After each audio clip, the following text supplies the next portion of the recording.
Hello everyone and welcome back to the Great Book of Grudges. My name is Nathan and it's time for another hotfix. Yep, this one focusing around the Age of Reckoning issue, so it actually came out fairly fast post DLC release. That's always good to hear, as it's showing some good reaction time from Creative Assembly. Anyways, Hotfix 5.0.3 is actually pretty massive, so let's just jump right in. Alright, let's talk about Age of Reckoning first. We've done quite a large balance pass of the Age of Reckoning system in order to try and simultaneously make it less hectic and scale more reasonably, whilst also maintaining its difficulty to ensure players don't easily max it out every cycle.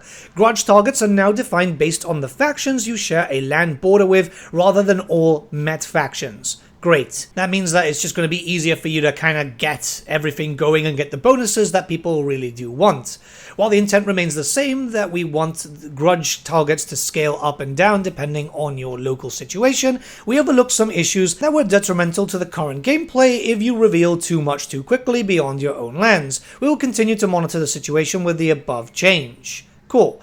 The second reworked bracket, Scruff, no longer provides negative control and growth, and for the first reward bracket, Elgi, it has its negatives slightly reduced. Okay, this should make the system feel less punishing if you only manage to reach the second bracket, as it acts more like a neutral stage now. That's not too bad considering that most people will mostly hit the second bracket. It obviously depends now that the system has changed, but that was the average that most people were hitting from the get-go. Age of Reckoning and the subsequent rewards now last for 15 turns, up from 10. However, we have increased the percentage of grudges required from your local area each cycle to ensure it's still challenging. Okay, that's not too bad. The reward being 15 turns is actually really good, because you're going to be able to get those control and growth bonuses really affecting you and getting your cities up and running much quicker. So yeah, I'm kind of happy about that. Grudge targets now scale based on campaign difficulty. Honestly, I'm surprised that wasn't a thing originally, but apparently it is now, so that's cool. We've squished the amount of grudges in the world along with how many grudges are gained by hostile actions. While this shouldn't create too much of a gameplay difference, as the grudge targets will scale to match, it should make swings in grudge targets feel significantly less drastic. Overall, I'm loving what I'm hearing so far. For the number squish, we've reduced the base cost of confederating to 7.5k settled grudges from 15. Overall, that's quite good. I mean, I was still confederating, no problems, but I do understand that some people haven't had as many hours with the dwarfs as I have. So yeah, this is going to be better for those who are more casual players, and overall, that's going to be good for everyone. Additional starting grudges have been added to the world, especially around the Darklands and Chaos Dwarfs. Great. They misspelled dwarfs though, Chaos Dwarfs. It's supposed to be with an F, but yeah, that's great. It was really bizarre when you play as a dwarf faction and none of the Chaos Dwarf factions are actually worth attacking. I did mention this during early access and it just kind of felt like it was ignored, but yeah, this is great. We fixed an issue with sacking settlements not fully clearing the grudges from the target, allowing you to double dip. This fix also fixed an issue where enemy settlements would sometimes display grudges for a different culture, such as undead actions, when the region is owned by beastmen. Okay, cool. So that's going to allow you to double dip, because stuff like Twetch Craventail, Queek sometimes get a lot of grudges. You might want to just get the grudges and then go back in to take it afterwards. We've also made the following adjustments to the grudge settler units and army rewards granted by the Age of Reckoning to smooth out its impact on the early game and late game. So the base size of the army is now 10, it used to be 15. However, with the Where the Clans you can add more, and then with Fulgrim you can get even more. That's not too bad. The cap for the maximum units reserved in your grudge settler unit pools has also been reduced from 20 to 2? Really? And your army cap for the grudge settler units has been reduced from 5 to 3, but that all can be improved.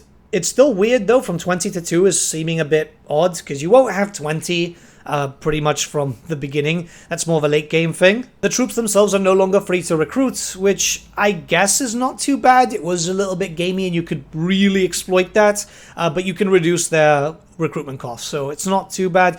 Hopefully they're going to cost more or less the same as a standard troop. I've not been able to see that yet because we didn't get early access to this hotfix. But yeah, I mean, overall, I think everything sounds pretty damn good. Alright, the next big thing is the Frostworm rescaling. This is something that I wasn't expecting because, not gonna lie, I thought they were just gonna ignore the Frostworm from now on, but hey, here we go. Envisioned as a mid-tier fast unit, the Frostworm was placed roughly in the brackets of large, fast creatures like the Carnosaur, but the unit was also around the size of a Dread Saurian. We've heard your thoughts on the unit's performance since its release and concluded the Frostworm's concepted role and performance bracket was unworkable as its current size.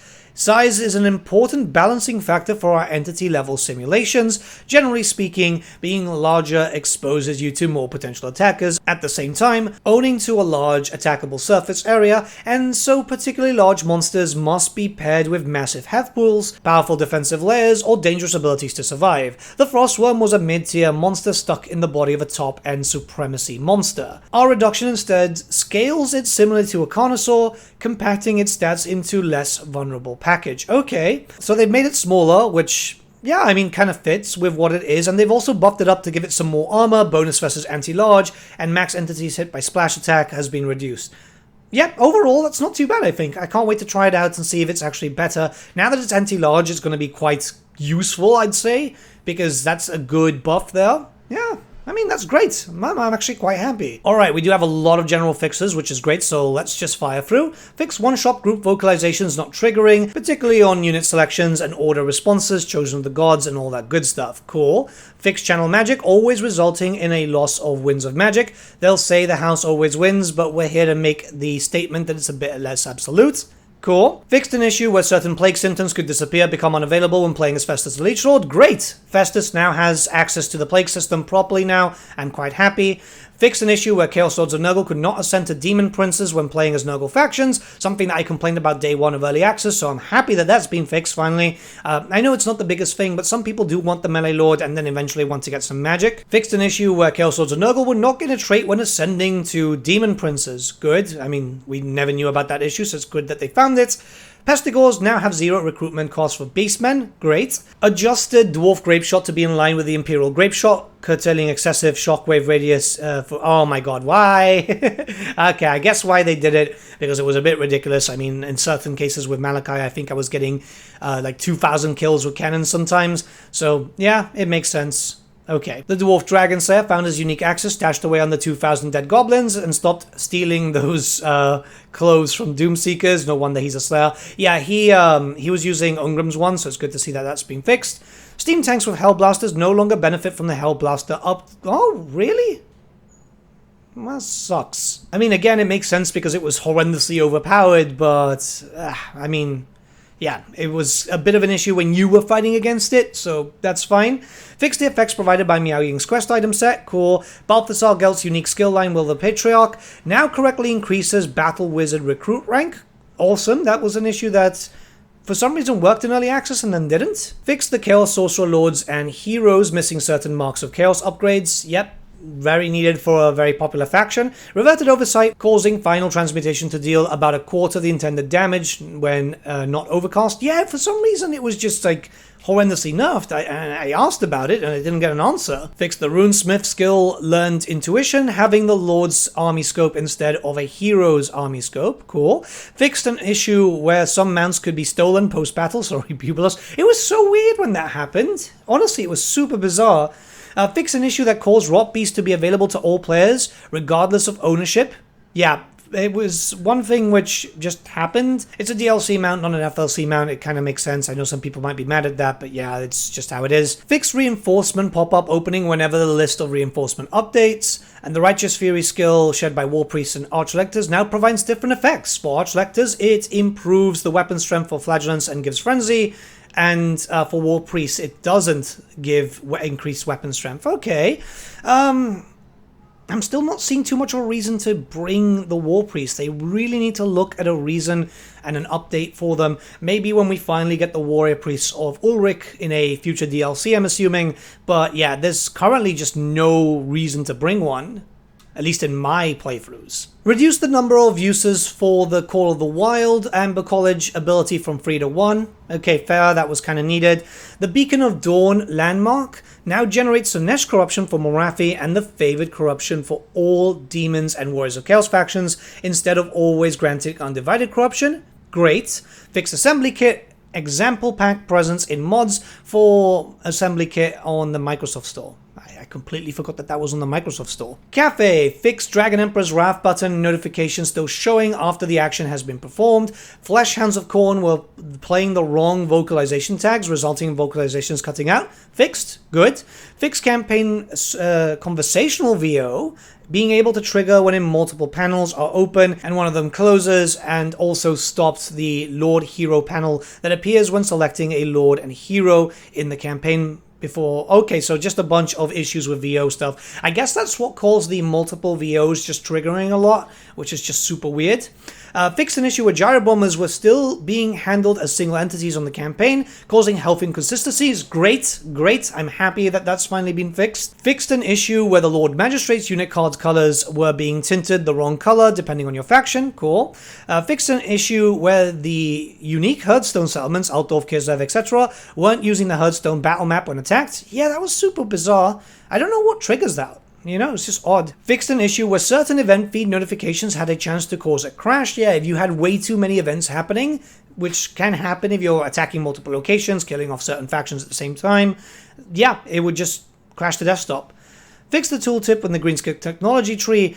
Oglock the Oracle's trait displaying the wrong effects. Cool. Fix an issue where Khalida's front-end poison attacks benefit would simply state phase name when hovered over. Not helpful, Khalida. Yeah. The Gate Master no longer misplaces his sword and shield when toggled into melee mode.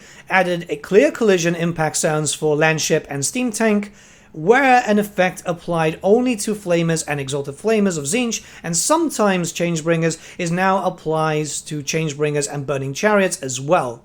Ooh, cool, nice. That's actually a good buff for Tzeentch. Fix the porthole on dragon units being too zoomed in. Fix an issue where mousing over spell lore selections in custom battle menu would display the wrong text. Reduced clipping of the Chaos Lord of Nurgle's arm and shield. Great. Clipping has been a massive issue in recent DLCs. Miner's weapons are fixed, now receiving blood properly. Fix some weapons that were appearing to blood on with TAA on. Cool. Fix the Gate Master and Exalted Hero Tzeentch. Heroes having the wrong mentor skill. Cool. Beastmen rewards, it says there, of Dread will now always maintain the same original order instead of changing order based on the cost. This is to avoid an issue where sometimes the rewards will go on a third line instead of maintaining two. Okay, not too bad. When playing a battle in multiplayer, battle speeds selected by other players will now be highlighted, and fixed an issue where Confederated Lords that had loyalty rating Dark Elves and Skaven would immediately drop to 0 and rebel if Confederated. Finally! Oh my god, that's been an issue since Warhammer 2, hasn't it? Oh, finally. Yeah, that's great, because I like to confederate, you know, it's always a big thing. You want to collect all the characters, and sometimes you'll just get random armies just rebelling and causing problems. Awesome. This is really, really good. We have another round of fixes here. This has been the best hotfix so far in terms of size.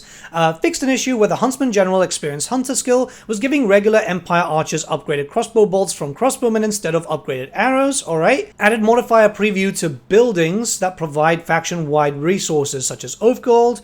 Monor Stankia fixed curses, showing in pre-battle when reinforcing an ally instead of blessings. Individual entities will no longer attack while the unit is routing.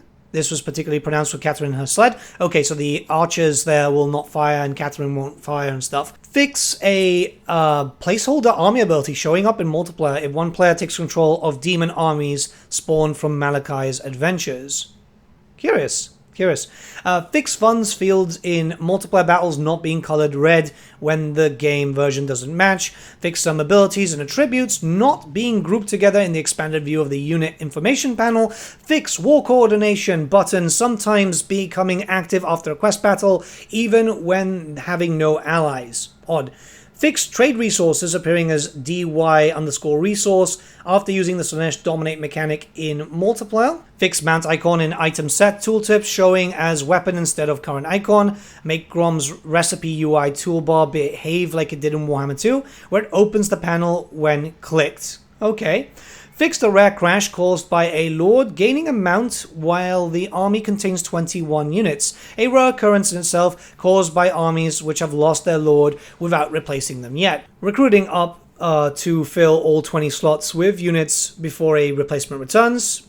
Very specific, yeah. Really odd. I don't think I've ever had that happen. Fix some units in front and Lord selection not showing in the correct order. Fix selecting the only show unequipped item checkbox in magical item panel and then switching to auxiliary tabs, causing the auxiliary tab to not filter out equipped items. Add the diplomatic relations icon and tooltip to dilemma faction element, so it's easier to tell the relation of the faction from the dilemma, especially useful for dilemmas that give diplomatic relations. That's actually not too bad. I'm quite happy about that. Everything seems kind of odd here. I think it's just because it starts with fixed instead of fixed. Added stricter controls on rebel factions to prevent them from generating invalid characters that can cause further issues. Fix multiplayer Chaos Dwarf ownership flag. Fix Chaos Dwarf's technology notification appearing after all technologies have been researched. I had that too. That's so weird. Okay, so I guess it wasn't a mod.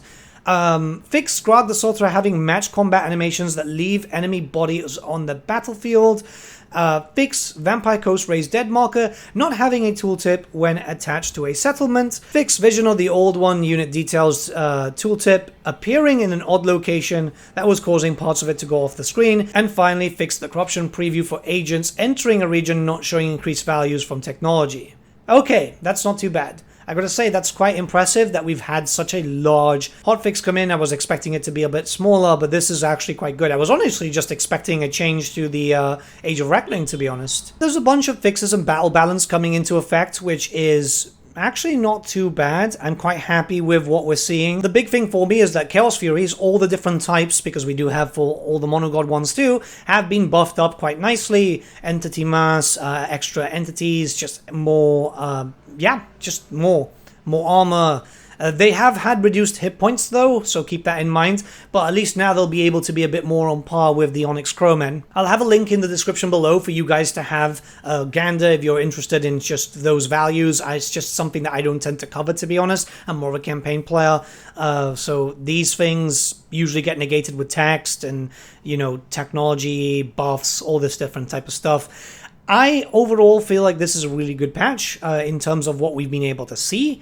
This is good. It's good that we're getting big changes, including the Frost One thing, which again I thought was going to be totally ignored. I'm pretty happy with all this. It's good to see hotfixes becoming quite large because we need to see that when it comes to big DLCs. The only totally strange thing I found in the balance changes is they buffed up gyrocopters again, which is super weird considering that they're really good already. But yeah, I mean, I'm all for it. Let them have their fun. Just Flight of the Valkyries, all that type of stuff. But yeah, let me know what you guys think in the comments below. Let's have a bit of discussion. I'm pretty happy that we're getting love and care in terms of big patches and hotfixes. This makes me think that we might be in for some good times when we see the big patch, you know, the 5.1 patch. But yeah, have a great day, guys. I'll see you all again very, very soon. And if you're new here, might you consider subscribing? It doesn't cost you anything. It just helps the channel get a little bit more notice in the YouTube algorithm. I post videos every single day on Total War news, Old World news, and stuff like that. So yeah, welcome, and I'll see you again very, very soon.